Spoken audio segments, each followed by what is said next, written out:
It's been a while since I've done this. Great Eastern Entertainment. You either love them or hate them. They are without a doubt the most well-known plush makers there is, and that's for good reason. They make plushes for almost all your favorite characters, mostly anime. Dragon Ball! Though, however, they do make plushes for a certain character. A certain blue rat. A certain hitcher. It's Sonic. Ever since, I don't know the year exactly. I'm sorry. Around the time of Sonic X, closer toward the end of it, they made their first Sonic plushes, and ever since that year I don't know of, they've continued to make Sonic plushes, ever so improving and expanding the character selection, and slowly they became one of the best Sonic plush makers. Well, how about we go through all the years? Let's look and talk about all the plushes they made. That's right. Welcome to the short history of Great Eastern Entertainment. Let's do it. Oh, also, before we start, I want to give a thanks to Great Eastern Entertainment Sonic Wiki Zone fandom for providing me with all the information I'll be using for this video. And with that, let's start. Okay, I actually found the year. In 2006, Sonic X was still pretty popular.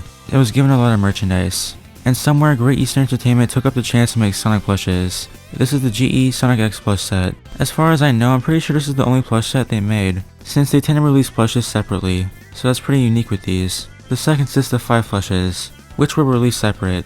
In the first wave there was Sonic, Knuckles, and Tails. Then in the second wave that came a little later, there was Shadow and Cream. However, when Cream first came out, her eyelashes were completely missing. They later fixed it, it looks much better. For being GE's first Sonic plushes, they're not without their flaws, but they are pretty decent at the end of the day, though they have become extremely rare since they released. So if you want them, you're gonna have to drop a decent penny. 3 years later, the next batch of Sonic plushes were released. In 2009, the classic plushes were made. 4 plushes were in the set: Classic Sonic, Tails, Knuckles, and Amy. Compared to the Sonic X plushes, these were a major step up. The quality improved a ton, with Amy and Tails being the best looking ones here. For one, they're way more character accurate, and they're way more accessible than the Sonic X plushes. You can find them really easily, so they're perfect for starting your Sonic collection. These have been re-released a lot throughout the years. The main difference you can pick apart between these releases is the tags, as seen on screen. Oh, and also, you will see some of these plushes again soon. Don't you just love plush variants? In 2011, the first modern Sonic plush since the Sonic X set was released, and it's pretty interesting, I guess. This plush stands at a whopping 20 inches, and for some reason, not sure if it's just a product image, but the eyes are weirdly faded. Wait, is that the classic Sonic head? Another plush that came out this year was a 20-inch Shadow, which looks miles better than the Sonic X Shadow. It seems they learned a thing or two after looking at Shadow for longer than 5 seconds. The last thing for 2011 was the Werehog. Probably the best plush of this year. This guy looks incredible. He's detailed pretty well for an early GE Sonic plush. Great. 2012 comes along, and first we have our neutral Chow. Standing at 4.5 inches, this plush is extremely small, but for being so small, the plush's details look very good. It's accurate, and what can I say, it's Chow. The 12-inch Shadow was also released this year, not much different from the 20-inch Shadow, aside from the size at least. I have this plush actually. Another plush that I have that also came out this year is Cream. I already made a review on her, but to sum it up, she's the best looking Cream plush there is, which isn't saying much since there's only like 3, but she's extremely well made. Oh, and compared to the last Cream they made, they're improving a lot in a short time. 2013 already rolls around, and we got the famous Super Sonic. I used to have this plush when I was little, and based off memory, this Sonic is really well made, and to be honest, looks much better than the normal Sonic. But I'm getting ahead of myself because it hasn't come out yet. A new addition to GE Sonic collection is Rouge. Yet again, a very good plush. You'd think they would have made a Rouge plush for the Sonic X set, but now that I'm thinking some more, that probably would have been a terrible result. The greatest plush of this year had made its debut, Silver. I also have this plush, and it's amazing.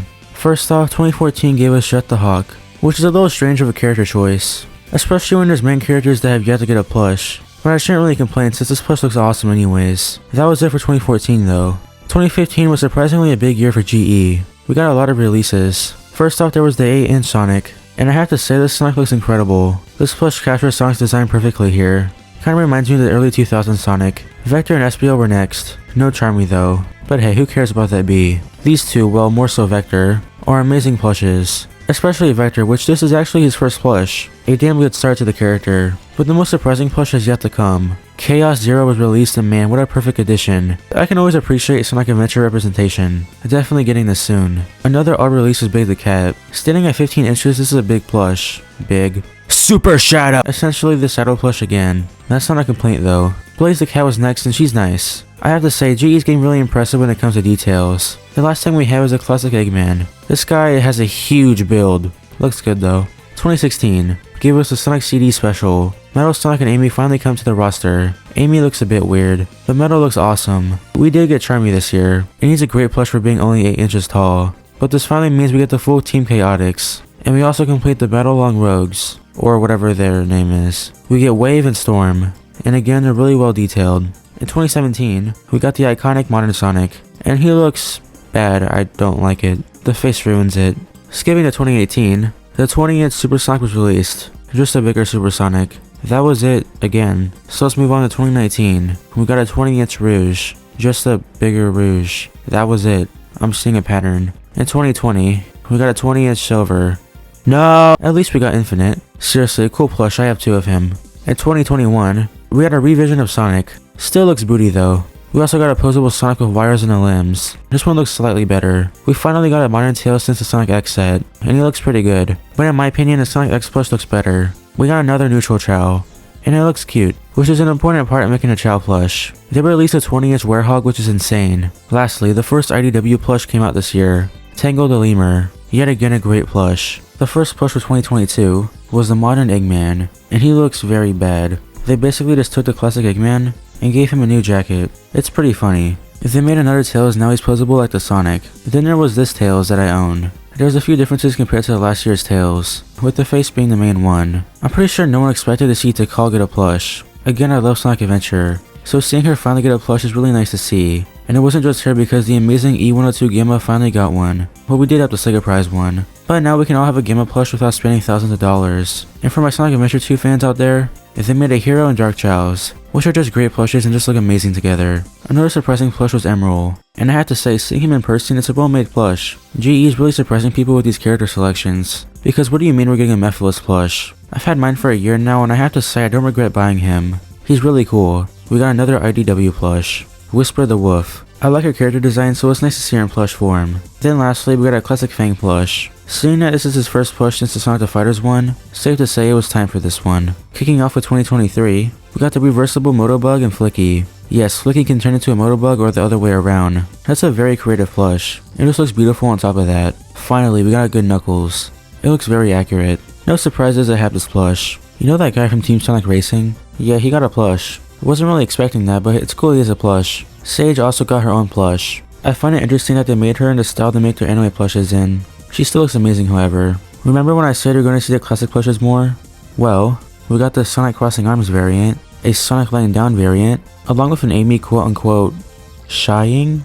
Well, it's not all bad since we got the GOAT Mighty, looking good as always. In 2024, we got a Sonic Running variant, which I do have to say looks a bit better than the other modern Sonics. We also got an Eggman in his Eggmobile. I find it incredibly awesome that we got the Eggmobile in the plush form, but Eggboy's proportions look a bit funny. At least we got the first ever Super Silver plush. And finally, we've reached the current year of 2025. Some of these plushes haven't come out yet, so keep that in mind. My boy Rocky is getting his 3rd ever plush. E102 Omega is finally getting his first plush, and it looks really good. I wish he was a bit bigger.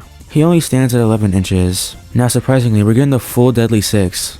Jazz, Xena, Zamam, Master Zik, and Zor are all getting plushes. I have nothing to say other than it look awesome. We're getting another IDW plush in the form of Mimic the Octopus. A cool character is getting an even cooler plush. We're also getting this Waving Tails variant. I can't really complain on this plush, because he looks like Tommy's Tails and I say that looks good. We're also set to get a Ray plush soon, and along with that a Bean plush. With, get this, a detachable bomb. Wow. Alright, we covered most of the GE line. I say most because I left out a ton, and I would like to talk about more, but I want to get this video out faster so you have something to watch. So maybe I'll make a short or something on what else GE made. But as that being said, throughout GE's 19 years with the Sonic franchise, they've stood the test of time of being the longest running Sonic toy line ever. And they've been giving us amazing plushes of all the characters we love, but they're not done yet. With no sign of stopping, we can only hope and wait to see what they'll make next. There goes a short history of Great Eastern Entertainment. I wanted to say a quick thanks to the Anime Cool Gamer, or Gojo Art, for giving me the idea to make this video. Make sure to check them out too, and thank you to everyone who's been patient. I know I took that long break, but I'm back, though videos might take longer since I finally started high school, so please bear with me with my terrible upload times. But anyway, if y'all enjoyed the video, consider subscribing. It's free and helps a lot. And with that said, have a great rest of your day, join the Discord, it's a little dead so join and say hi, and I'll see y'all in the next one. Peace.